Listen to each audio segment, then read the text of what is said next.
Hello hi എല്ലാവർക്കും നമസ്കാരം. ഇന്ന് ഞാനിവിടെ ഉണ്ടാക്കാൻ പോകുന്നത് കുരുമുളകിട്ട താറാവ് കറിയാണ് കേട്ടോ.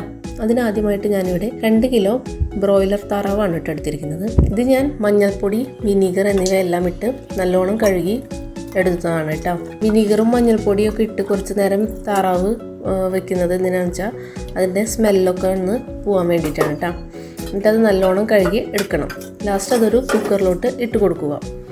ശേഷം നീളത്തിലരിഞ്ഞ 4 സവാള, അതുപോലെ തന്നെ ഇഞ്ചി ചതച്ചത് 1 ടേബിൾ സ്പൂൺ, വെളുത്തുള്ളി ചതച്ചത് 1 ടേബിൾ സ്പൂൺ, 5 പച്ചമുളക് കീറിയത്, വേപ്പില, 1 ടീസ്പൂൺ മഞ്ഞൾപ്പൊടി, 2 ടേബിൾ സ്പൂൺ മല്ലിപ്പൊടി വറുത്തത്, അതുപോലെ തന്നെ വളരെ കുറച്ച് മുളക് പൊടി വേണമെങ്കിൽ മാത്രം ഇട്ടാൽ മതി കേട്ടോ. പിന്നെ മെയിനായിട്ട് വേണ്ടത് കുരുമുളക് പൊടിയാണ്. അത് ഞാൻ 2 ടേബിൾ സ്പൂൺ ഇടുന്നുണ്ട്.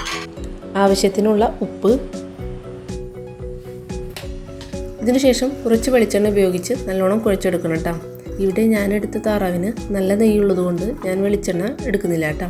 അല്പം വെള്ളം ഒഴിച്ച് നല്ലോണം കുഴച്ച് കുക്കർ എടുത്ത അടുപ്പത്തേക്ക് ഒരു മീഡിയം ഫ്ലെയിമിൽ വയ്ക്കുക. ഒരു 4 വിസിൽ വരുന്നത് വരെ വേവിച്ച് ചെയ്യുക. പിന്നീട് അതിൽ എയറൊക്കെ പോയിട്ട് തുറന്ന് നോക്കുമ്പോൾ നമ്മുടെ താറാവ് ഇവിടെ വെന്തിട്ടുണ്ട് കേട്ടോ. ഇനി ഇതൊരു ഉരുളിയിലോട്ട് ഇട്ട് കൊടുക്കുക. ശേഷം നല്ലോണം ഇളക്കുക.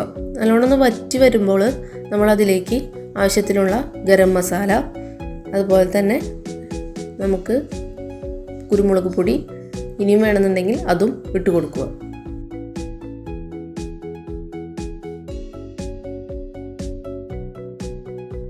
അങ്ങനെ നമ്മുടെ താറാവ് കറി ഇവിടെ റെഡി ആയിട്ടുണ്ട് കേട്ടോ. അപ്പോൾ ഇതെല്ലാവരും ഒന്ന് ട്രൈ ചെയ്യണേ.